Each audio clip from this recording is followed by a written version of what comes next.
my son don't need a gun to get respect up on the street.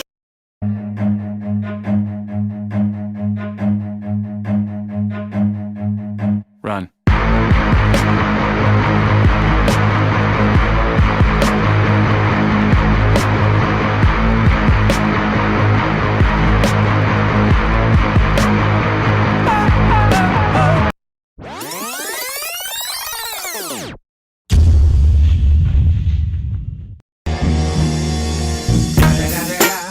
It's the motherfucking Eagle Double G. Snoop Dogg. You know I'm mobbing with the D.R.E.